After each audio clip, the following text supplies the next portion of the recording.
औज़ुबिल्लाहि मिनश्शैतानिर्रजीम बिस्मिल्लाहिर्रहमानिर्रहीम इन्नल्लाह व मलाइकतहु यस्सल्लूना अलन नबी या अय्युहल्लज़ीना आमनू सल्लु अलैहि व सल्लिमू तस्लीमा अल्लाहुम्मा सल्लि अला मुहम्मदिन व आलि मुहम्मद। बिस्मिल्लाहिर्रहमानिर्रहीम इय्याका नअबुदु व इय्याका नस्तईन। दुरूद पढ़िए मोहम्मद आले मोहम्मद। अल्लाहुम्मा सल्लि अला मुहम्मदिन व आलि मुहम्मद। आज के दर्स का उन्वान बता भी सकते हैं लेकिन नहीं बताएंगे, आगे जाके बताएंगे अभी कि क्या है क्या नहीं है, ये दर्स का उन्वान क्या है।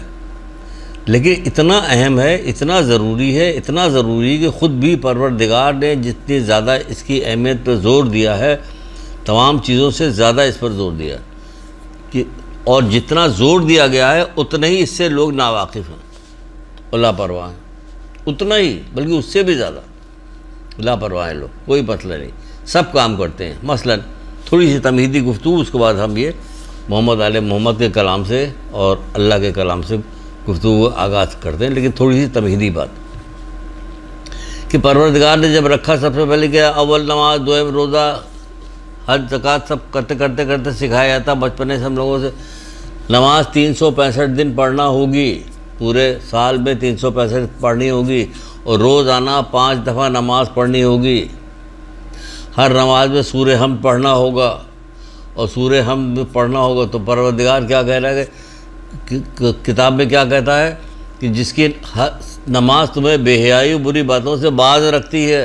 365 दिन पढ़ता है आदमी, जो बुराई वो कर रहा होता है, आप अगर देखिएगा तो वही बुराई कर रहा होता है, पूरी ज़िंदगी करता है। 365 दिन का क्या, पूरी ज़िंदगी करता। दाढ़ी मुंडी हुई तो मुंडी हुई, बेपर्दा औरत है बेपर्दा औरत है, झूठ बोल रहा तो झूठ, कोई बुराई जो उसने है पकड़ ली है, जो उसकी आदत है, जो बुराई करती, उसको छोड़ेगा नहीं कोई बंदा। उसको ये परवाह नहीं कि मेरा नमाज है, मेरा रोज़ा। बकौल मौला मुश्किल कुशा कि बाद लोगों को रोज़े में मुँह को प्यास के अलावा कुछ नहीं मिलता। क्यों? इसलिए कि परवरदिगार ने तो रोज़ा रखा ही इसलिए कि ताकि तुम मुत्तकी हो जाओ। कहाँ मुत्तकी हो, तकवा कहाँ है? मजाक समझाओ वो अल्लाह ताला को, अल्लाह ताला को मजाक समझाओ तो मजाक के तौर पर देखिएगा भाई कि क्या होता है अमाल का अंजाम। इसके लिए मौला बशीर गुजरान ने कितनी अहम तरीन बातें कही थी, इतनी अच्छी बात कही थी, अहम तरीन बात की थी। क्या कहा था? अमल को कबूल होने को खुद अमल करने से ज़्यादा अहमियत दो, अमल करने से ज़्यादा अहमियत दो कबूल करने को। क्योंकि अमल कर रहे हो, कबूल ही नहीं रहे हो, बेकार हो ना। उठक बैठक कर रहे हो या रोज़ा रख रहे हो या हज पे जा रहे हो या दूसरा कोई काम कर रहे हो, लेकिन क्या वो कबूलियत के सारे रास्ते तुमने बंद किए हैं, काटे हुए, या तुम्हें पता नहीं, या काटे हुए या पता ही नहीं।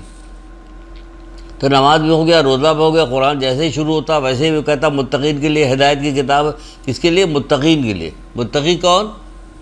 जो अल्लाह से डरता है, अल्लाह से डरता है मुत्तकी। मुत्तकीन के लिए हिदायत की किताब है। नमाज भी हो गया, रोज़ा भी हो गया, हज। अल्लाह को न तुम्हारी कुर्बानी का गोश्त चाहिए न खून चाहिए, उसको तुम्हारे दिल का तकवा चाहिए। इतना दूर तक जाते हैं आदमी, पैसा खर्च करके, इतनी मेहनत के साथ जान जोखिम डाल के जाते हैं, वहाँ से वापसी होती तो ये कहा जा रहा कि न उसे कुर्बानी का गोश्त चाहिए न खून चाहिए, दिल का तकवा चाहिए। तकवा कहाँ है? गुनाहों से बचना क्या? वहाँ तक गुनाह हो रहा होता, खाने काबा में गुनाह कर रहे होते, वहाँ पहुँचने के बाद गुनाह कर रहे होते लोग। कितना भी कहा जाता है, उलमा कितना बताते, कितना समझाते, लेकिन नहीं, बात जगह वैसे तो इस मौजू पर बात ही नहीं होती, लेकिन जब होती है तो उसको भी नज़रअंदाज किया जाता, क्योंकि बहुत ज़ोर दे के बात नहीं कही गई, कभी सख्ती के साथ नहीं कहा गया इस बात को। बहरहाल हम गुफ्तगू शुरू करते हैं, वही तकवा है आज का। तकवा किरदार साजी, इसके ऊपर कुछ हदीसें हमने जमा की है, उसी हदीस की रोशनी में आपसे गुफ्तगू करेंगे। कबूल कर लीजिएगा तो अल्लाह आपका भला करे, बहुत फ़ायदा होगा, बहुत फ़ायदा होगा। क्योंकि ये शर्त है कबूल करने की कि कबूल किया जाए, और ज़ोर दिया गया, बहुत ज़्यादा इस पर ज़ोर दिया। हदीसों में भी देखिए कितना, जैसे मौलवी ने भी फरमा दिया कि अमल करने से ज़्यादा उसकी कबूलियत को अहमियत दो कि कबूल हो जाए। जैसा कि मौला बशीर गुस्सा एक जगह और फरमाते हैं, कहते हैं कि इस्लाम में फजीलत और शरफ़ का मेयार कौम व कबीला नहीं, फिर क्या है? कौम व कबीला नहीं बल्कि तकवा और किरदार है, तकवा और किरदार है। पैसर नूह को गर्क कर दिया गया, नूह, हज़रत नूह पैगंबर का बेटा गर्क हो गया, और सलमान फ़ारसी अहले बैत में शुमार हो गए अपने तकवे और परहेज़गारी की वजह से। कहाँ से चल के आए, फारस से आए, यहाँ पहुँचे और यहाँ पे कहाँ से कहाँ चले गए। तो मौला इसको कह रहे कि तकवा है असल चीज़, बल्कि तकवा और किरदार साजी ये है, शरफ व मेयार जो है कौम कबीला नहीं है। दूसरी जगह पे इमाम जाफ़र सादिक़ अलैहिस्सलाम इरशाद फरमाते हैं सल्लल्लाहु अलैहि मोहम्मद, कहते देखिए अच्छा है कितनी, फ़ौरन ही बता रहे, इसको बाद में भी बता सकते हैं लेकिन अभी फ़ौरन आपको बता रहे। इसके लिए छठे इमाम जाफ़र सादिक़ अलैहिस्सलाम क़यामत की बात बता रहे हैं कि क़यामत में क्या होगा। क़यामत में अहले तक़वा के लिए क्या है कि मिसल शादी है, यानी इंतहाई खुशी का दिन है क़यामत। आयतुल्ला गरवी साहब भी एक दफ़ा मजलिस में पढ़ रहे थे जश्न महशर, महशर में तो मोमिनीन के लिए जश्न का समा होगा, खुशी का समा होगा वहाँ पर, क्योंकि वो तक़वा वाले होंगे। वो तक़वा वाले कौन है? मौला छठे इमाम क्या फरमाते, कहते क़यामत में अहले तक़वे के लिए मिसल शादी है क़यामत जो है, वो शादी की तरह। रसूल खुदा सल्लल्लाहु अलैहि वसल्लम ने इरशाद फरमाया, क्या इरशाद फरमाते हैं? आप फरमाते हैं कि खुदा से डरो और पारसाई और परहेज़गारी अपने दीन की हिफाजत करो। खुदा से डरो, पारसाई और परहेज़गारी से अपने दीन की हिफाजत करो। अगर ये हट गया तो क्या रह जाएगा? कहा जाएगा हम कहेंगे हम शिया हैं, मुसलमान हैं, फलाना नमाका, तो कोई ऐसी बुराई कुरान हदीस में बयान की गई हो उसको छोड़ा ना हो। जिसने जो चीज़ पकड़ ली उसको पकड़ा हुआ, उससे आगे हटते नहीं, कभी हटते नहीं, सुधरते नहीं।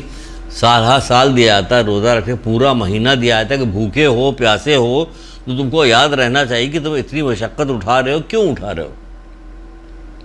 ताकि तुम मुत्तकी हो जाओ, ताकि यानी वजह बताई गई, कुछ नहीं। कोई मुत्तकी नहीं है, रोज़ा रख के वही शरारत हो रही, रोज़ा रखने के बाद शरारत हो रही, नमाज़ पढ़ के हो रही, हज करके हो रही, क्या हो रहा? रसूल खुदा सल्लल्लाहु अलैहि वसल्लम इरशाद फरमाते हैं, देखिए आप देखते जाइए कि ये सारी हदीसें मौजूद है, अपनी तरफ से कोई बात नहीं कही है, न कोई हदीस नई बनाई गई कि कोई नई हदीस हो, इससे पहले तो मैंने सुना नहीं था। सुना कहा था, हदीसें कहाँ सुनाई जाती, किताब पढ़ने का रवाज कहाँ पे है? कहीं भी किताब पढ़ने का रवाज नहीं कि कहा जाए किताब पढ़ने का रवाज, कोई नई किताब आई है, खाला साथ बहन आई, उसने कहा तुमने फला किताब ख़रीदी कि नहीं? मैंने तो ख़रीदी, बड़ी अच्छी किताब है, तुम भी ख़रीदो। तो कोई रवाज नहीं, इसका कपड़े का रवाज होता है, फलाना ब्रांडेड कपड़ा आया हुआ तो ये लो, और फलाने ने ये निकाला धमाके ने वो आया, जाओ आजकल सेल भी लगी हुई, इसकी फरमाइशें होती तो यहीं छूट जाने वाली चीज़ें हैं। तो अल्लाह के रसूल क्या इरशाद फरमाते हैं? आप फरमाते हैं कि ऐसी कोशिश में कोई फ़ायदा नहीं, ऐसी कोशिश में कोई फ़ायदा नहीं जिसके नतीजे में तुम परहेज़गार न बनो। ऐसी कोशिश में कोई फ़ायदा नहीं, यानी नमाज घर से चलते हुए मस्जिद में आए, नमाज़ पढ़ी, नमाज़ पढ़ के गए, सुबह का अलार्म लगा के सुबह के लिए उठ के सुबह की नमाज़ पढ़ी हमने, रात को नमाज़ पढ़ के सोए, ज़ोहर पढ़ा, असर पढ़ा, मगरिब पढ़ा, ऐशा पढ़ा, वो कह रहे कोई फ़ायदा नहीं। ऐसी कोशिश में कोई फ़ायदा नहीं, इसके नतीजे में तुम परहेज़गार न बनो। सॉरी, जिसके नतीजे में यानी ऐसी परहेज़गार, ऐसी कोशिश में कोई फ़ायदा नहीं जिसके नतीजे में तुम परहेज़गार न बनो। मौला मुश्किल कुशा भी यहाँ फरमाते कि बग़ैर इल्म और ज़ुहद के इबादत सिर्फ जिस्म को थकाना, बग़ैर इल्म और ज़ुहद के इबादत सिर्फ जिस्म, तुम थका रहे हो अपने जिस्म को, मिलना तुम्हें कुछ भी नहीं। बग़ैर इल्म और ज़ुहद की इबादत सिर्फ जिस्म को थकाना। तो मेरी बहनों, मेरी बच्चियों, बुज़ुर्गों, ख्याल कीजिए इस बात का कि हम वहाँ आखिरत में जाएंगे तो हमारे अमाल जब हफ्त हो चुके होंगे, कुछ भी नहीं होगा, तो हमें फ़ायदा क्या होगा? हमने पूरी ज़िंदगी नमाज़ पढ़ी, रोज़ा रखा, सब कुछ किया, लेकिन इसके बावजूद भी हमें कुछ नहीं मिल रहा। अब खड़े हुए इंतज़ार में कि मोहम्मद आले मोहम्मद बख्शिश करवा दें किसी तरह से। एक दिन 50,000 साल का होगा क़यामत का, तो छोटे मोटा एक दिन नहीं है। बक़ौल हज़रत ज़हरा की कि फिर क्या होगा? फिर तुमको दुनिया में भी तुम भुगतना, बरज़ख में भी भुगतना, फिर जहन्नुम के अव्वल तबके में डाले जाओगे, फिर हमारी शिफात से जाओगे। कब में तो पाँचवें इमाम का कौल भी एक मौजूद है। पाँचवें इमाम फरमाते हैं कि बहुत सारे लोग जन्नत से निकाले जाएंगे तो वो कोयला बन चुके होंगे, फिर उनको जन्नती नहर, दोज़ख से निकाले जाएंगे तो वो कोयला बन चुके होंगे, फिर जन्नती नहर से उनको नहलाया जाएगा, तब उनका जिस्म मुकम्मल होगा, फिर हो जाएंगे। तो ये चाह रहे हैं कि मोहम्मद आले मोहम्मद इतनी दिक्कत दी जाएगी या आप हमारा ये काम कर दिया। वो कहते हैं कि हमें जो है वो मत करना क़यामत के दिन। हमारे तो अमल ऐसे हो रहे कि सब परेशान होंगे, अम्मा ज़हरा खड़ी होंगी कि सब लोग पहले जन्नत में चले जाएंगे हमारे शिया, तब हम जाएंगे। तो ये यहाँ पे ये हो रहा, ये किया यार। वैसे तो मोहब्बत का इजहार किया जाता, लेकिन ये नहीं किया जाता कि हम मोहब्बत का इजहार करें तो ऐसे तो करें बग़ैर इल्म और ज़ुहद की इबादत, सिर्फ जिस्म को थकाना है, उसके अलावा कुछ भी नहीं। पाँचवें इमाम इमाम मोहम्मद बाक़र अलैहिस्सलाम, तुम खुदा से तक़वा करना, तुम पर खुदा से तक़वा करना वाजिब है और अपने दीन में कोशिश करो और जान लो कि दीन में वो कोशिश मुफीद है जिसके साथ परहेज़गारी हो। जान लो दीन में वो कोशिश मुफीद है कि जिसके साथ परहेज़गारी हो। दीन में वो कोशिश मुफीद है कि जिसके साथ परहेज़गारी हो। यहाँ परहेज़गारी का कहीं वजूद भी नहीं पाया जाता कि कोई परहेज़गार है, वजूद नहीं पाया जाता, परहेज़गारी का कोई सवाल ही नहीं पैदा होता। फिर मौला मुश्किल कुशा एक जगह इरशाद फरमाते हैं कि अहले तक़वा की कुछ अलामतें होती जिससे वो पहचाने जाते हैं। अहले तक़वा की कुछ अलामत होती है जिससे वो पहचाने जाते हैं। पहली अलामत क्या बताई? सच बोलते हैं, बोलते तो सच बोलते हैं, झूठ नहीं बोलते कभी। इसीलिए इस्लाम में थोड़ी सी जो बहुत ही वाकई उन्होंने कमर बांधी हुई कि हम सच ही बोलेंगे, झूठ नहीं बोलेंगे, क्योंकि झूठ का नुकसान जानते हैं। क़यामत कब्र में भी झूठ का नुकसान है, कब्र में भी झूठ का नुकसान है, और जो दूसरी जगहों पे जो नुकसान हो अपनी जगह पे, लेकिन सबसे पहले तो कब्र ही में नुकसान भुगतना पड़ेगा। जुल्मखोरी का, झूठ का, ग़ीबत का, सबका नुकसान वहीं भुगतना पड़ेगा कब्र में।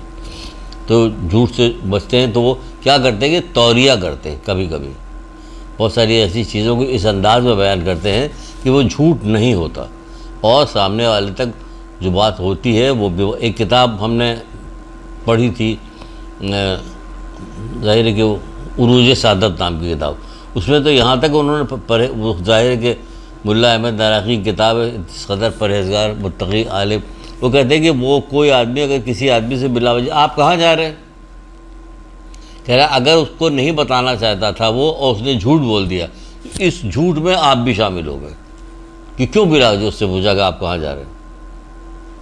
इस हद तक एहतियात करने को बताएगा कि ये एहतियात है कि उससे न पूछो आप कहाँ जा रहे हैं। तो पहला क्या बोलते हैं? तो सच बोलते हैं, अमानत उसके मालिक को वापस कर देते हैं, उसमें कोई ख़यानत नहीं करते, वादा करते हैं तो उसे पूरा करते हैं, वफ़ा करते हैं, खुद पसंदी और बुखल से, खुद पसंद और बुखल नहीं होते, न खुद पसंदी करते न बखील होते, ये काम वो नहीं करते। सिले रहमी करते हैं, अपने से कमज़ोरों पे रहम करते हैं, ये सब मुत्तक़ी की अलामतें बताई जाती है, अपने से कमज़ोर पे रहम करते हैं। इसीलिए बहुत सारी जगह पे कहा गया कि तुम्हारे घर के अफराद जो हैं वो तुम्हारे कैदी हैं, बीवी बच्चे तो तुम्हारे कैदी हैं, उनके साथ रहम का सलूक करो। बहुत सारे अंदर बीवी बच्चों के साथ लड़ाई झगड़ा ये वो सारी चीज़ देखी जाती है। और भी जगह पे जहाँ पे कुछ लोग तो इस कदर उसमें चले जाते हैं कि बाकी दूसरे रिश्तेदारों को नज़रअंदाज कर देते हैं, कुछ लोग इस कदर, तो दरमियान में रहना चाहिए। लेकिन इनकी ख़ास निशानी बताएगी क्या होता है कि खुद पसंद और बखील नहीं होते हैं, सिले रहमी करते हैं, अपने से कमज़ोरों पर रहम करते हैं, नेक काम करने में और अच्छे अखलाक के मालिक होते हैं, नेक काम करते हैं, अच्छे अखलाक के मालिक होते हैं। और सुभान अल्लाह, और क्या कहते हैं कि उन चीज़ों का इल्म ज़्यादा हासिल करते हैं जिससे वो खुदा का तक़र्रुब हासिल करें, यानी ज़्यादा इल्म हासिल करते हैं ताकि खुदा का तक़र्रुब हासिल हो। जैसे मौला ने कहा नहीं, बग़ैर इल्म और ज़ुहद के इबादत सिर्फ जिस्म को थकाना है, यानी इल्म और ज़ुहद जो है आपको करीब ले आती है, अल्लाह ताला करीब। इसीलिए कहा जाता है कि तालिब इल्म अल्लाह का महबूब है, पसंद है अल्लाह ताला को तालिब इल्म कि वो इल्म दीन हासिल करे। पर रसूलुल्लाह ने नहीं कहते, हर चीज़ का एक रास्ता होता है और जन्नत का रास्ता इल्म है, जन्नत का रास्ता इल्म है। आपको इल्म से ही पता चलेगा। आप ज़बरदस्ती अपने आप को ना अच्छा कहिए, ना हम अपने आप को ज़बरदस्ती अच्छा कहें, हम बहुत अच्छे हैं, बहुत नेक हैं। अब इल्म के ज़रिए से देखिए कि हम नेक हैं, अच्छे हैं कि नहीं अच्छे हैं, हदीसें क्या कह रही है, कुरान क्या कह रहा है, उलमा क्या कह रहे हैं। वरना बकौल हज़रत अली इस्लाम के शरीफ वो है जिसे इल्म और हिकमत ने शरीफ बनाया हो। वाकई तो सब ज़बानी कहने शरीफ है कि इल्म और हिकमत ने शरीफ बनाया तब शरीफ है। अगर इल्म हिकमत नहीं तो किस बात की शराफत। जिससे ऐसा इल्म हासिल करें कि जिससे उन्हें अल्लाह का तक़र्रुब हासिल हो। एक किताब है, बहुत मशहूर हैं आलिम आयतुल्लाह दस्ते गैब, उनकी किताब बहुत मशहूर है, पाकिस्तान में भी इत्तेफाक से मशहूर है, बहुत ज़्यादा, गुनाह कबीरा। उसको लीजिए आप देखिए, घर में होना चाहिए, ज़रूर किताबें होना चाहिए, रखिए किताबें। ला के बहुत सारी डेकोरेशन की कीमती चीज़ें ला के रखी जाती है, बहुत सारी एक से एक कीमती फर्नीचर, ये सब किताबें नहीं आती। इससे ज़्यादा कोई चीज़ नहीं है कि एक वर्क छोड़ के भी ऐसा चला जाए इस दुनिया में जिसके ऊपर कोई ऐसी चीज़ लिखी हो जिससे लोग नफ़ामंद हों। उस वर्क पर लिखे हुए हर हर्फ के बदले में जन्नत में आपको मकान मिलेगा, हर हर्फ के बदले में। कि कौन देगा? अल्लाह के अलावा भी कोई देगा? अल्लाह के अलावा कोई नहीं देगा। तो उसे इतना पसंद है इल्म का। ए मूसा खैर का इल्म हासिल करो, ए मूसा खैर का इल्म हासिल करो और फिर लोगों को तालीम दो, क्योंकि मैं खैर का इल्म हासिल करने वालों को, तालीम देने वालों को, दोनों की ख़बरों को इस कदर मुनव्वर कर दूंगा कि उन्हें वहाँ वहशत नहीं होगी। तो भाई इससे अच्छी क्या बात है कि आप अपनी क़ब्र को मुनव्वर करवा लें अल्लाह के ज़रिए से। ऊपर चादर डलवाते रहिए, नहीं डलते तो कोई फ़र्क नहीं पड़ेगा। अल्लाह जब मुनव्वर कर देगा तो बस अल्लाह अकबर। बग़ल मौला मुश्किल कहा कि जन्नत की वादियों में से वादी है या दोज़ख के गढ़ों में गढ़ा है। तो जब अल्लाह ताला से मुनव्वर करे तो वो जन्नत की वादी बनेगी आपके लिए इंशाअल्लाह। तो क्या कीजिए? इल्म हासिल करो। तो आयतुल्लाह दस्ते गैब की किताब है गुनाह कबीरा, उसकी पहली जिल्द उठाइएगा तो यहीं से शुरू होता है, तक़वे की हकीकत। ये शुरू हो रहा, यानी इब्तदाई उन्हें तक़वे की हकीकत से किया कि तक़वे की हकीकत क्या है। कुरान की आयत सुन लीजिए। अगर कोई भरोसा करता हो, होता नहीं कि दीन किस हद तक है कि जितना यकीन है उतना ही दीन है। वक़ल मौला वशल के यकीन की हद तक दीन है, वो जो यकीन है वही दीन। जब यकीनी नहीं तो आप कहानी सुनाते रहिए, कुरान सुनाते रहिए, हदीसें सुनाते रहिए, मजलिसें पढ़ते रहिए, ये सुनवाते रहिए, फ़र्क कोई नहीं पड़ता। जो जैसा है वैसे रहा, जब तक यकीन नहीं पैदा होगा कि हाँ यकीन है इसका। यकीन हो जाएगा तो सही है। तो क्या कहा जा रहा है यहाँ पे? देखिए, पहली कुरान की आयत इब्तिदाई में फ़ौरन पेश करते हैं, खुदा सिर्फ परहेज़गारों के आमाल को कबूल करता है। सूरह माइदा आयत के निशान 27। सूरह माइदा आयत के निशान 27। देख ली, कुरान कह रहा, एक आयत, एक लाइन, एक लफ्ज़ को झुटला नहीं सकता कोई। 72 के 72 फ़िरक़ों में से सब इस बात पर राज़ी है, अमलन तौर पर चाहे कोई कुछ ना मानता हो, लेकिन ज़बानी तौर पर कह नहीं सकता, हिम्मत नहीं उसकी कह दे, लेकिन अमल तो नहीं कर रहे होते, अमलन इनकार कर रहे होते, ज़बानी इनकार नहीं कर सकते। खुदा सिर्फ परहेज़गारों के ही अमाल को कबूल करता है। जो भी अमाल आपको होगा, जैसा कभी कुछ अमाल आपको बताएगा, कुछ चीज़ें बताएगी कि जो भी अमाल है क्या परहेज़गारों को कबूल करेगा और किसी को नहीं करेगा। फिर रसूल खुदा सल्लल्लाहु अलैहि वसल्लम की एक हदीस है, वो इद्दत दाई नाम की किताब है, फ़ैद हिल्ली साहब की लिखी हुई है, अल्लामा फ़ैद हिल्ली की। रसूलुल्लाह फरमाते क्या, दुआ के इस्तिजाबत यानी दुआ के कबूल होने के लिए परहेज़गार शख्स से मुख्तसर दुआ इस तरह काफ़ी है कि जिस तरह खाने को खुज़ायक़ा बनाने के लिए नमक काफ़ी होता है। दुआ के इस्तिजाबत यानी कबूल होने के लिए परहेज़गार शख्स से मुख्तसर सी दुआ इस तरह काफ़ी है कि जिस तरह खाने को खुज़ायक़ा बनाने के लिए नमक काफ़ी होता, इतना काफ़ी है। किस चीज़ के लिए? दुआ के लिए। छठे माह के पास आया एक बंदा, आगे कहने लगा, मौला मैं दुआ करता हूँ, मेरी दुआई कबूल नहीं करती। बोला क्या जवाब दे? ऐसे यही जवाब है कि तुम जिससे दुआ करते हो, जिससे मांगते हो, उससे डरते नहीं, यानी तुम उसका गुनाह भी किए जा रहे हो, दुआ भी मांगे जा रहे हो। उसे जिससे मांगते हो उससे डरते नहीं हो, वाकई नहीं डरते। लोग समझते हैं कि डरना जैसे जल्लाद अब्बा से डरना है या कोई जालिम से डरना, डाकू से डरना। अल्लाह से डरना वो डरना थोड़ी है। अल्लाह से डरना तो वो डरना है कि उसको कहा गया कि खुशनसीब है वह शख्स जो अल्लाह से डरता है, उसको खुशनसीबी के तौर पर लिया गया। ये अल्लाह से डरता है, खुशनसीब है। एक मैंने 10 लिया था, उसका नाम तो तय किया था। आज खुश नसीब लोगों की गुफ्तगू होने जा रही है, यानी जो अल्लाह से डरते हैं उनकी गुफ्तगू होने जा रही है, खुश नसीब है। मोहम्मद आले मोहम्मद बग़ैर किसी कसूर के वो मासूम थे। इसके बावजूद जब वज़ू करते थे, नमाज़ पढ़ने के लिए जाते थे तो जर्द हो जाती थी, हालत बदल जाती है खौफ खुदा की वजह से कि जो अज़मत और बुज़ुर्गी वो रखता है। हम सब कुछ कोशिश कर रहे हैं लेकिन उसके अज़मत और बुज़ुर्गी के मुकाबले में कुछ नहीं हो रहा, इसलिए वो डर रहे होते हैं, यह जो भी मसला हो। तो ये कहा जा रहा है कि तुम जिससे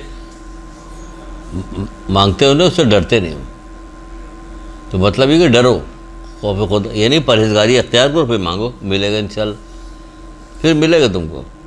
गुनाह अच्छे अमाल को ज़ाया कर देता। एक जगह पे लिखा हुआ है हेडिंग के तौर पे कि गुनाह क्या काम करता, कि अच्छे अमाल को ज़ाया कर देता। कैसे ज़ाया कर देता, सुनिए किस तरह ज़ाया कर देता। ज़ाया कर रहा है, गुनाह अच्छे अमाल को ज़ाया कर दे। लुक़्मे हराम का खाना, लुक़्मे हराम का न खाना, खाना और न खाना, यानी हर रोज़ एक फ़रिश्ता आवाज़ दे के कहता है, बैतुल मक़दस से आवाज़ देता है कि हराम खाने वालों दुआ की कबूलियत का इंतज़ार ना करो, इंतज़ार मत करो कि दुआ तुम्हारी कबूल हो जाए। उन लोगों की दुआ की फ़िक्र में मत लगिएगा। काफिरों के बच्चे भी अच्छे हो जाते हैं, दुआ करते हैं भगवान भगवान अच्छे, वो सब खुदा की कुदरत है, वो रहमान और रहीम है। बिस्मिल्लाहिर्रहमानिर्रहीम, अल्हम्दुलिल्लाहि रब्बिल आलमीन, अर्रहमानिर्रहीम, मालिक यौमिद्दीन, अल्हम्दुलिल्लाहि रब्बिल आलमीन। पूरे ज़माने का रब है वो। तो अपनी मसलहत के तहत हवा में ऑक्सीजन है तो काफिर को भी ले रहा, काफिर भी ऑक्सीजन ले रहा, धूप ले रहा, बारिश ले रहा, फ़ायदा। उस फ़ायदे की तरफ मत जाइए, आप अपने फ़ायदे की तरफ आइए कि जो मोमिन को जो फ़ायदा होगा वो क्या फ़ायदा, उसको दुनिया में भी फ़ायदा मिलेगा, आखिरत में भी फ़ायदा मिलेगा। कभी तो आपके यहाँ दुआ मंगवाई जाती है ना, रब्बना आतिना फिद दुनिया हसनतन व फिल आखिरति हसनतन व क़िना अज़ाबन्नार। दुनिया में भी चाहिए, आखिरत में चाहिए, दोज़ख की आग से बचना चाहिए। उनको कहा दोज़ख की आग से बचने की है उम्मीद, उनको नहीं है। तो बहरहाल कहा जा रहा है कि लुक़्मा हराम न खाना अल्लाह ताला के नज़दीक उसकी खुशनुदगी के लिए 2000 रकत मुस्तहब नमाज पढ़ने से ज़्यादा बेहतर है। 2000 मुस्तहब नमाज पढ़ने से ज़्यादा बेहतर है लुक़्मा हराम का न खाना। लुक़्मा हराम के न खाने में आपको ये नहीं कहा जा रहा आप रिश्वत ले कि पुलिस में हो, किसी और डिपार्टमेंट हो, ऐसी जगह जहाँ रिश्वत दी जाती वो सब अपनी जगह, लेकिन खुम्स का ना निकालना, उसके बारे में क्या कहिएगा। और खाया जा रहा, आप क्या खा रहे हैं, तो कितना बुरा काम है कि खुम्स का निकालना, किसी का हक़ मार दिया आपने, उसमें तो हक़ भी मारा जा रहा है, हराम तो वो हराम हो रहा, उसको खाया भी जा रहा और मुतमईन भी, कोई पूछगछ नहीं। क्या खौफ नहीं आ रहा है कि तुम चंद पैसे खा के, चंद रुपये खा के कौन सा ऐश कर लोगे, तुम्हारी जो दुआएं नहीं कबूल होंगी उसके बारे में क्या ख्याल, फिर परेशान होगे। तो उस परेशानी से बेहतर ये नहीं कि तुम अपना हक़ निकाल के दो, हक़ अइम्मा का हक़ निकाल के दो, खुमसे निकालो अपना। फिर इमाम जाफ़र सादिक़ अलैहिस्सलाम इरशाद फरमाते हैं कि 1 दिरहम उसके मालिक को वापस कर देना खुदावंद आलिम के नज़दीक 70 मकबूल हज के बराबर है। 1 दिरहम उसके मालिक को वापस कर देना खुदा के नज़दीक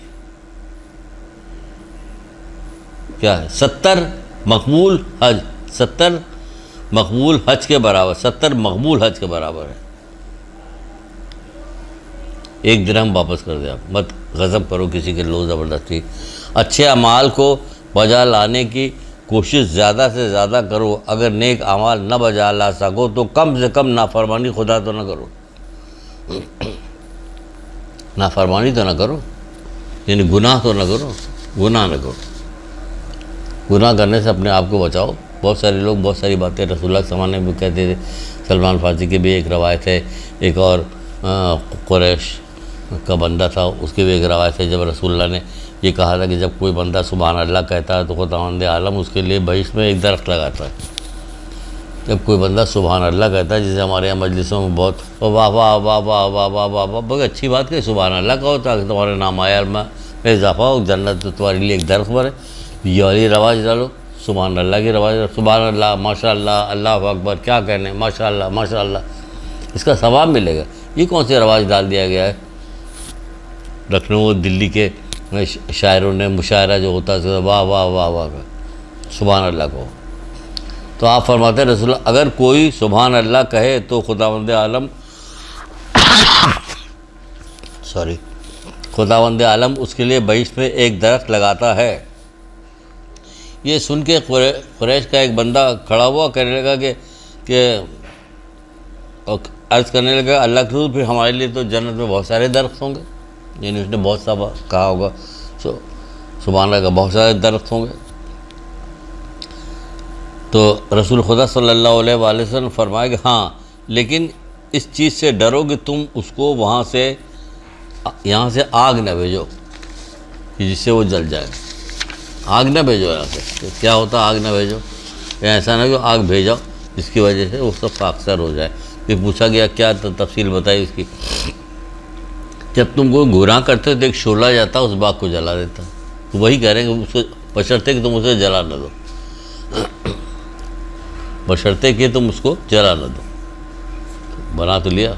सलमान फारसी ने भी सवाल किया था रसूलुल्लाह ने, जब एक दफ़ा कहा था कि बहुत सारे नेकियां तहबत नेकियां बादलों की तरह नेकियां होंगी, लेकिन अल्लाह ताला उनको धुआं कर देगा, उनको सबको गुरु दर को उन्हें जहन्नुम में डाल देगा। सलमान फारसी ने पूछा क्यों अल्लाह के रसूल ऐसा क्यों होगा, तो इसकी वजाहत कीजिए। क्या वो लोग नमाज़ पढ़ने वाले रोज़ा रखने वाले ना होंगे? तो कहा वो नमाज़ पढ़ने वाले होंगे, रोज़ा रखने वाले होंगे और तहज्जुद गुजार होंगे, लेकिन जैसे उनके सामने कोई हराम चीज़ आती थी तो वो उस पर फ़ौरन टूट पड़ते। इन्हें वो कोई हराम, कोई बुरी चीज़, कोई ऐसी चीज़ को वो नज़रअंदाज नहीं करते थे खौफ खुदा की वजह कि नहीं भाई गीबत तो मना की है, दूसरे के न मजाक उड़ाओ मना किया गया, किसी की चुगलखोरी न करो, मजाक न करो, किसी की चुगलखोरी न करो, अल्लाह ने मना किया। किसी के राज को फाश न करो, मना किया गया। सबके बहुत बहुत बड़े बड़े, सबके अलग अलग, सबके वो है नुकसानात हैं जो बताए गए। तो क्या बशर्ते कि वो जला क्या कहा नहीं, नमाज़ पढ़ने वाले होंगे, रोज़ा तहज्जुद गुजार होंगे, लेकिन जैसे उनके सामने कोई हराम चीज़ आती तो फ़ौरन उस पर टूट पड़ते, अंजाम देते, रुकते नहीं थे, कि रुक जाते।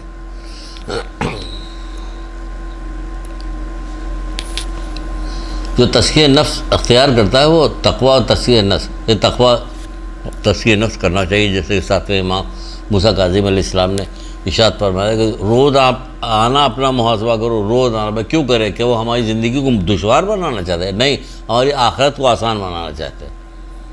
ज़िंदगी दुश्वार नहीं होता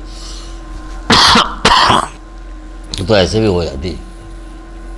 बच्चा बीमार पड़ गया दुश्वार है, रोज़े में कमी होगी दुश्वार है, बीवी चिड़चिड़ी ख़राब आ गई दुश्वार है, पड़ोसी को ख़राब मिल गया दुश्वार है, इसको छोड़ दो, ये तो ख़त्म हो जाएगी। ये वो आखिरत को आसान बनाना, अच्छा बनाना चाहता है जो हमेशा बाकी रहने वाली।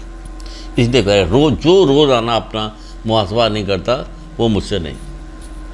कोई डर नहीं इस बात का कि वो कह रहे मुझसे नहीं, क्योंकि कोई अच्छा काम उसने किया तो खुदा से शुक्र भेजे ताकि उसे इजाफा हो। कोई बुरा काम किया तो तौबा करे। जब रोज़ आना यही काम कीजिएगा आप। वैसे भी कहा गया कि रात को जब सोने लगो एक तस्वीर इस्तग़फ़ार की पढ़ो, याद कीजिए कि इस्तग़फ़ार आज हमने दिन भर में क्या बुरा काम किया, तो अपना मुहासबा कीजिए। तक़वे को आखिरत के लिए बेहतरीन ज़ादे राह और सादत का बहुत बड़ा वसीला बनाया गया है। सुनिए क्या, सुनिए, तक़वे को आखिरत के लिए बेहतरीन ज़ादे राह और सादत का बेहतरीन वसीला बनाया गया है। किसको? तक़वे को। मौला मुश्किल कुशा के आप देखिएगा, नहजुल बलागा पढ़िए तो आप देखिए, नहजुल बलागा में मौला मुश्किल कुशा ने एक जगह पे फरमाया है, कहीं गए थे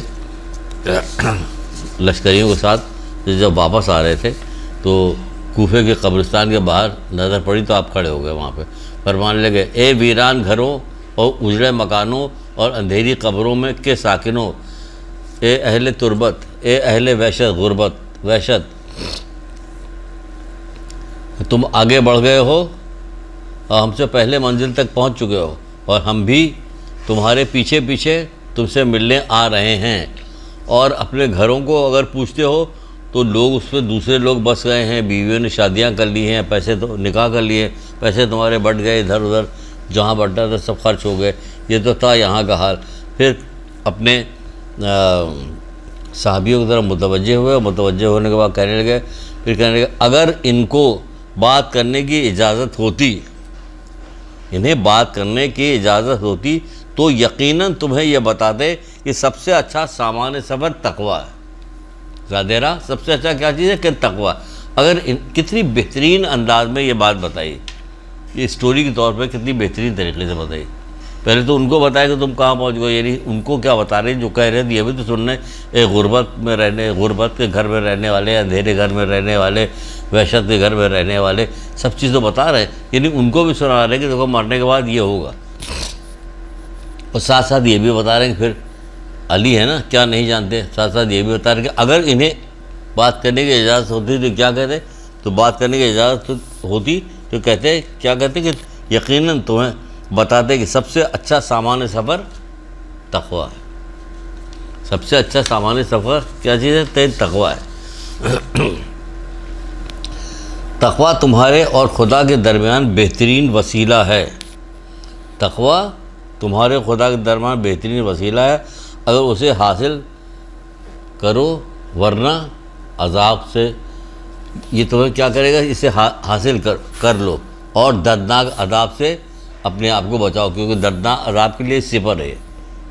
तकवा जो है दर्दनाक अजाब के लिए सिपर है, बचा लेगा तकवा। डरो, अल्लाह से डरो, हर वक्त दुआ मांगते रहो, परवरदिगार मुझे गुनाहों से बचा, परवरदिगार मुझे झूठ बोलने की आदत है, गाना सुनने की आदत है, फिल्में देखने की आदत है, परवरदिगार नामहरम औरतों की तरफ, ये सब मुझे छुड़ा दे परवरदिगार, तू छुड़ा दे। जब वो कह रहा है कि तुम मेरी तरफ एक कदम आओगे, मैं 10 कदम तो मैं अपनी तरफ बुलाऊँगा, तुम्हारी तरफ आ जाऊँगा।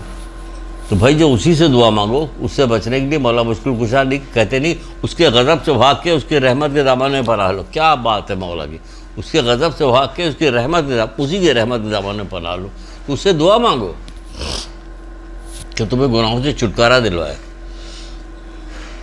फिर मौला मुश्किल कुशा कहते हैं तकवा ये है कि इंसान हर उस चीज़ से परहेज़ करे जो उसे गुनहगार बनाए। तकवा ये है, तकवा क्या, तकवा ये है कि इंसान हर उस चीज़ से परहेज़ करे जो उसे गुनहगार बनाए। बेहतरीन छोटा सा कौल है, हर वक्त याद रहेगा, जो उसे गुनहगार बनाए उससे बचाए अपने आप को, बचाए उसको अपने आप। दीन का महफूज तरीन किला क्या है, तकवा। दीन का महफूज तरीन किला क्या है, तकवा। तकवा सबसे महसूस करें। तकवा बेहतरीन ज़ादे राह, वो अभी बता चुके हैं, उन लोगों से बात करते हुए बताए, बेहतरीन तकवा बेहतरीन ज़ादे राह। फिर कहा जो आखिरत की कामयाबी को दोष रखता है उसे तकवा, उसके लिए तकवा ज़रूरी है। जो आखिरत की कामयाबी को दोष रखता है उसके लिए तकवा ज़रूरी है। कौन नहीं रखता दोस्त, सब रखते हैं दोस्त, तो तकवा अख्तियार कीजिए, तो तकवा अख्तियार कीजिए। परहेज़गार मुत्तकीन की 3 अलामतें एक जगह और भी बताई, मौला मुश्किल कुशा ने ही बताई। क्या बताई, इखलास, यानी अमल जो करता है खुलूस से करता है, अल्लाह के लिए करता है, यह इखलास अल्लाह के लिए अमल करता है। मुख्तसर उम्मीद, उम्मीदें बहुत मुख्तसर होती हैं उसकी, दुनिया में रहने ही कितने दिन, क्यों लंबी लंबी उम्मीदें बनाएं। अरबों रुपया छोड़ के मर गए, बड़ा मकान छोड़ के, बड़ा मकान दे के हैबत आती है कभी कभी, जो छोड़ जाएंगे हम। डिफेंस वगैरह में बहुत सारे मकान इतने बड़े हैं कि उनको देख कर डर लगने लगता है, वहशत सी होने लगती है।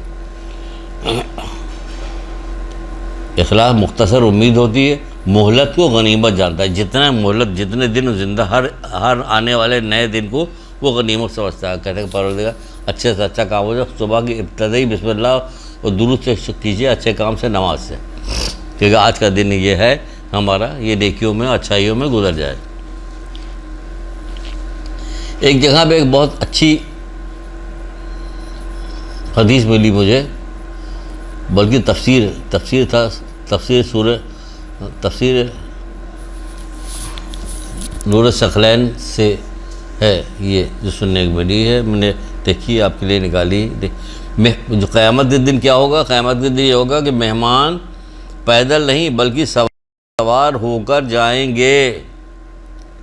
वो ऐसे लोग होंगे जो अल्लाह से डरते रहते थे। सुभान अल्लाह। देखिए ये सवाल, क्या तारीफ़ इनकी।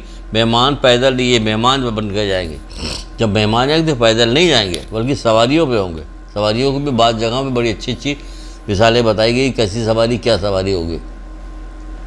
फिर यहाँ भी जितना लिखा हुआ हम उतना ही बता रहे हैं, उनका जिक्र नहीं कर रहे हैं। अभी सवारियों पर जाएंगे वो ऐसे लोग होंगे जो अल्लाह से डरते रहते थे, जिसकी वजह से अल्लाह ताला ने उन्हें अपना दोस्त बना लिया। सुभान अल्लाह। जो अल्लाह ताला से डरता रहता, अल्लाह ने उन्हें अपना दोस्त बना लिया। अल्लाह ने उन्हें अपना दोस्त बना लिया। हम क्या समझते हैं, अल्लाह ने हमारे दोस्त बना लिया? क्या हमारा हाथ अल्लाह ताला ने पकड़ लिया, लंदन में हमारा जो म्यूजिक प्रोग्राम था बहुत कामयाब हो गई, हम इसको दोस्ती समझते हैं। ये दोस्ती है? हराम काम में तो अल्लाह तुम्हारी मदद कर रहा। डरो इस बात से कि तुम खुदा पे इल्ज़ाम लगा रहे हो। खुदा तुम्हारी बुराई में तुम्हारा साथ नहीं देता, इस बात से डरो। दोस्त ये थे, अभी सुनिए ज़रा दोस्त। आप कहिए ये दोस्त कह रहा, हाँ अल्लाह ने दोस्त कह रहा। गुफ्तार अंबिया नाम की किताब है, उसमें हज़रत ईसा के बाब में यह वाक़या दर्ज है। अल्लाह ने अपना दोस्त बना लिया, उन्हें अपने साथ मखसूस कर लिया है और उनके अमाल से राज़ी हुआ, लिहाजा उनका नाम मुत्तकी रखा है। फिर से सुनिए, अल्लाह ने उन्हें अपना दोस्त बना लिया, वो अल्लाह से डरते थे, जिसकी वजह से अल्लाह ताला ने उन्हें अपना दोस्त बना लिया और उन्हें अपने साथ मखसूस कर लिया और उनके अमाल से राज़ी हुआ, लिहाजा उनका नाम मुत्तकी रखा। आपके भी तो नाम मुत्तकी है। डरे, अमाल से राज़ी किया अल्लाह ताला को। डरो, डरेंगे तो राज़ी कर लेंगे। यहाँ पे एक सुनिए, हज़रत ईसा ने जब परवरदिगार से कहा कि परवरदिगार कोई तेरा दोस्त हो तो बता कि तेरा दोस्त कौन है। तो अब परवरदिगार ने कहा कि जाओ फ़ला फ़ला मुकाम पे, वहाँ एक ख़ातून है, उनके पास जाओ, मेरी दोस्त हैं। तो बहरहाल हज़रत ईसा गए, उस जगह पहुँचे, देखा एक औरत है, उसका हाथ भी नहीं है, पैर भी नहीं है, और ना हाथ है ना पैर है और ना बीना। वहाँ पहुँच कर उसको सलाम किया। जब उसको सलाम किया तो उसने कहा वालेकुम सलाम या रूहिल्लाह, हज़रत ईसा रूहिल्लाह। तो हज़रत ईसा ने कहा कि तुम न देख रही हो न कुछ, न हमें आई तुम्हारी इससे पहले कभी मुलाकात हुई, तुमने हमें कैसे पहचान लिया? कहा जिस अल्लाह ने आपको भेजा है ना, उसी अल्लाह ने मुझे इत्तला भी दी। कि तू क्या शुक्र क्या अदा, किस बात पे कर रही है शुक्र अदा? कि इस बात पे शुक्र अदा कर रही हो, आँख होती तो हम किसी नामहरम को देखते या कोई बुरा काम और इससे करते, पैर होता तो कभी ख़राब जगह पे चल के जाती, हाथ होता तो मैं किसी की चोरी करती, ये करती, वो तो सब गिनवाती चली गई। इसलिए मैं शुक्र अदा करती हूँ कि जितने गुनाह करने के जो आलात थे वो सब हमसे ले लिए उसने। अब तो गुनाह होता ही नहीं हमसे, इसलिए हम उसका शुक्र अदा कर रहे हैं, इसलिए शुक्र अदा कर रहे हैं। तो देखिए यहाँ पे जब जो अल्लाह से डरता तो उसको क्या किया, परवरदिगार ने अपना दोस्त बना लिया। उसका नाम मुत्तकी रखा। आपके भी नाम मुत्तकी, तकवा वाले लोग हैं। एक बहुत ही गज़ब की हदीस है मौला मुश्किल कुशा हज़रत अली इस्लाम की। एक दुरूद पढ़िए, अल्लाहुम्मा सल्ली अला मुहम्मद। बहुत अच्छी हदीस, मुझे बहुत पसंद आई, बहुत पसंद आई, बहुत बेहतरीन हदीस। मौला मुश्किल कुशा इरशाद फरमाते हैं कि हर अनवार की रवायत है, जिल्द 77 सफ़ा जो है 291, सफ़ा 291 फरमाते हैं कि दूर अंदेशी इस बात का नाम है कि तुम अल्लाह का तक़वा अख्तियार करो। क्या कहने, क्या कहने, क्या आप ज़रा इसको गौर तो कीजिए, सोचिए क्या क्या खूबसूरत बात करें भाई। दूर अंदेशी अख्तियार करने की तो ऐसा बहुत बड़ा बाब है, दूर अंदेश होना चाहिए आदमी को, दूर तो सोच समझ के काम करे, ठोक बजा के काम करे, छान पटक के करे, देख ले कहाँ जा रहा, क्या कर रहा, कौन सा काम में, किस में हाथ डाल रहा, क्या नहीं, कहाँ शादी कर रहा, कहाँ ब्याह करने जा रहा, तो चार आदमी से मशवरा करे। ये सब बहुत मशवरा जो है कमर को मजबूत करता है। दूरअंदेशी का वो है कि आप मशवरा कीजिए, लोगों से पूछिए जो तजुर्बेकार लोग हैं, ये है दूरअंदेशी। तो मौला दूरअंदेशी क्या सिखा रहे हैं? मौला दूरअंदेशी सिखा रहे हैं कि दूरअंदेशी इस बात का नाम है कि तुम खुदा का तक़वा अख्तियार करो और गुनाहों से बचाओ, अपने आप को गुनाहों से बचाओ, तक़वा अख्तियार करो और गुनाहों से बचाओ। इस चीज़ का नाम है कि तुम खुदा की रहमत से धोखा न खाओ। गुनाहों से बचाओ अपने बात को, तो इस बात का नाम है कि तुम खुदा की रहमत से धोखा न खाओ। ये क्या है? दूरअंदेशी, खुदा की रहमत से धोखा न खाए। आपको ये क्या बात है, खुदा के रहमत से धो। हाँ तो अल्लाह बड़ा रहम करने वाला, जो जी चाहे बुरा काम करो, अल्लाह रहम करने वाला, और तुम बुरा काम करते रहो। डरो, खुदा से डरो भाई, खुदा से डरो। छठे इमाम के पास भी एक बंदा आया था, आके उसने यही कहा था, उनके एक साहबियों में से उसने यही कहा था, पूछा कि आपके बात चाहने वाले हैं, वो गुनाह भी करते हैं और इसके बाद कहते हैं कि खुदा से रहम व करम का उम्मीदवार हूँ। खुदा से रहम व करम का, यानी खुदा रहम करने वाला, खुदा से रहम करम का उम्मीदवार। इमाम ने कहा कतन झूठे हैं वो लोग, हमारे चाहने वाले नहीं हैं। तो झूठे कतन हमारे चाहने वाले नहीं, कतन हमारे चाहने वाले नहीं हैं। क्योंकि बल्कि ये लोग ख्वाहिशात नफ्स के असीर हैं। क्योंकि जिस चीज़ से आदमी जो है, जिस चीज़ से ख्वाहिश रखता है उसके लिए कोशिश करता है, जिसे डरता है उसे भागता है। ये डर रहे हो ना तो भागेगा आदमी, इसलिए हमारे चाहने वाले नहीं है। तो आप चाहने वाले अगर इमाम के बनना चाहते हैं तो आपको मुत्तकी बनना पड़ेगा। और ये कहने से काम नहीं चलेगा कि अल्लाह माफ़ कर देगा, अल्लाह रहम करेगा हमारे ऊपर, अल्लाह रहम इसी तरह रहम करता रहेगा आप। अल्लाह रहम तो करने वाला है, इसमें कोई शक नहीं कि रहम करने वाला है, लेकिन क्या रहम करने वाला है, लेकिन साथ साथ ये भी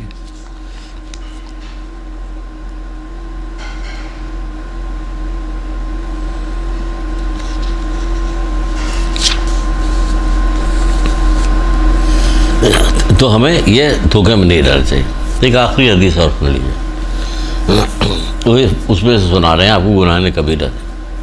हज़रत ईसा कहीं जा रहे, हज़रत मूसा कहीं जा रहे हैं। हज़रत मूसा कहीं जा रहे थे, रास्ते में देखा कि एक आदमी सजदे में दुआ मांग रहा, एक आदमी सजदे में दुआ मांग रहा। अपने काम से वापस हुए तो देखा फिर उसी आलम में वो है, तो वो दुआ कर रहा है।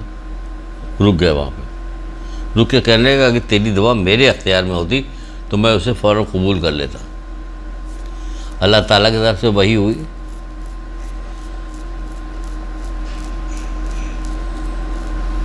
अल्लाह ताला की तरफ से वही हुई। क्या वही हुई?